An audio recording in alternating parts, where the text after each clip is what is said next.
that was the first thing that he said. That statement welcomed us to the house. And then, so when that was over, anyway, we settled down. And now let me give you the rundown of the kind of insults or phrases we would receive. Another one, his favorite, and this was his favorite, he would say, "You two are just a mistake of Mother Nature. You're simply a mistake of Mother Nature." That sentence would be said in varying, like in many variations, but that was his favorite sentence. Like he would just, you don't know the time and the hour when that statement would pop. Like, you two are just a mistake of Mother Nature. And it was so factually said. It's as if someone is telling you something like FYI.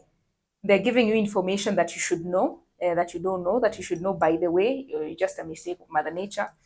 And then as a child, hearing it so many times, the child now feels like a burden. Now I'm going to be switching in the effects, because this video is aimed at educating and also sharing, but also specifically those who are going through this. I know so many people who have also gone through the same, from fathers and mothers. But when a child hears this, they think I'm definitely 100% a burden, especially because it came also a lot. We heard this a lot, whether directly or indirectly, from the aunties, mostly the aunties.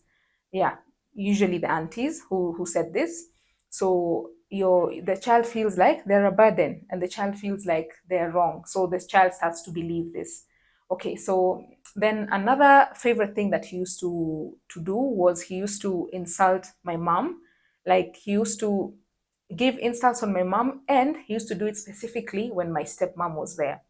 So usually, I don't know why it used to happen a lot when we're at the breakfast table or we're eating supper. Then he would talk the most derogatory thing or the most insulting thing, and my stepma is there, and he's speaking negatively or insultingly against my mom. And of course, I'm trying to be calm, irritated, but I'm looking at his face, and his face is always calm. His face is always happy. His face is always smiling. Then I look at stepma. Stepma's face has this smile of it's like a pleased smile. It's like a small smile of satisfaction on her face. So yeah, at that point, me specifically, and also Blue, because we used to discuss it a lot, would feel like I'm a Nigerians would say, it'd be like, say, I'm being insulted. You're not sure if you're being insulted or it's just normal. But the things that he's saying about my mom are definitely insults. They're definitely words that are meant to cut, but they're being said with such nonchalance. So, but you start to internalize them a lot. And we're not showing it at the time, but those words were really, really cutting. And I think this was the most irritating part, when he's not insulting us directly, because he used to do that a lot. So we got used to it. But he would not only insult, but belittle and demean. But now insulting my mom, who's not there and who's unwell, that one really, really cut. And so another one that he used to enjoy saying is, you people are as useless as your mom. How did he used to say it? You are stupid and as useless as your mom, and you'll go nowhere. And he was very specific with this one. He said to my sister now, to Blue, he said, you'll be very lucky if city council, you Kenyans know kanjo, if you go to city council and you ask for a job as a broom, like, these broomers, street sweepers, you'll be very lucky if they'll give you. And he used to say it so theatrically. So you're there following his words, and the words are, they're insults to your soul, but he says them with such theatricality. And then to me, he said, you, if you're lucky, you'll maybe you could be accepted as a teacher at the kindergarten. And I loved kids, so that was not such a bad idea. But yeah, he would always, try to make you feel as hopeless and as little, as small as possible. And again, I point out, always with the most beautiful smile on his face. So you're very confused. In the mind of a child, we are connecting the dots. In the mind of a child, you're feeling, yeah, maybe he's joking, maybe it's normal. So by this point, you're starting to think these things are normal. And then another thing he would say all the time is, I told your mad mother to go to the ends of the world. I don't want to see her. Now this one cut a lot, especially because he would say it in front of stepma, and This sentence used to sort of please her the most. It's almost, maybe she used to feel more chosen. And yeah, I don't know, in a weird way. I don't really know what his intention was, but that statement cut very deeply because remember, before my uncle died, and when I was living in Eldoret, and me and my sister living in Eldoret, and homeless, and blah blah blah, all those things you go through, and then you come now. By that point, we had realized that something is not right with mom's mental health, and then you come for someone to smear it so casually. That one stung.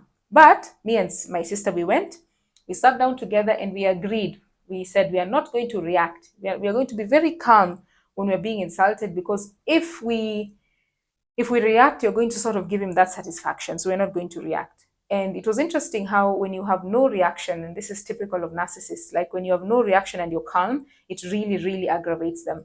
So he would say these sentences and would remain very calm. And I think up to this day, although we have processed it, me and my sister, we can talk about it freely, and we have shared a lot about it a lot.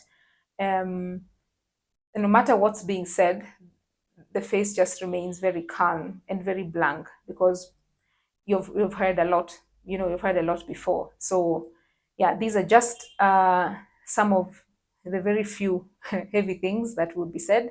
I have purposefully omitted the heavier ones, like the ones I would range on a scale of 1 to 10, maybe 9 or 10, because yeah, they're not appropriate for YouTube. But I'd point out that these insults, I call them insults, but they are statements of belittling, attacking, condemning. Uh, yeah, it was just a verbal attack. Tena means, yeah, it's difficult to translate, but Kenyans understand. Tena, very, when someone is focusing and very eloquently insulting you deeply and cutting more and looking at your face and cutting more and more, and in the presence of stepma, and making sure it gets to the point and cutting more, and then it's almost like it gives him a satisfaction, then he goes up. That we were going through almost daily for 4 years for that time. So why is this story important? Of course, it's important because I would like to communicate this video specifically dedicated to those people who have gone through such a thing or will go through such a thing. Parents, parents these days, I don't know what's happening, but more and more people are suffering this kind of abuse every day. But I don't know, among those of you who have gone through this, I don't know how many of you have gone through living with a parent who seems to take pleasure in demeaning, belittling, condemning, criticizing. They take absolute pleasure. And when your face is hurting, then they go happy. This stage was the easiest stage for me and my sister. The verbal abuse, verbal insults, verbal belittling, verbal criticizing and attacks, and insulting my mom almost daily while at home, never in public. So this stage was, I say it's the easiest because it was purely verbal, not yet physical. The physical violence came later and it was hidden. And the most dangerous part is that it became normalized. We started to normalize it. So that became our reference for normality. And we started to sort of believe the things he was saying, because when you go to the relatives, they continue their narrative. They don't know what you're going through or have gone through before. So they continue their narratives. So you feel attacked from all sides. So now as a child, now I'm addressing specifically children. And it's interesting how adults are bringing up children. You see a child is angry, you see a child is lashing out, you don't understand what that child has gone through. There's no child who lashes out of nowhere. So as children, when you're going through attacks from all sides, you just start to know, yeah, it's definitely something wrong with me. So now I want to talk to the people who are going through this, and these videos are for you guys. For me to tell you, it has nothing to do with you. You have no idea. As much as it's being directed to you, it has nothing to do with you. So see you shortly.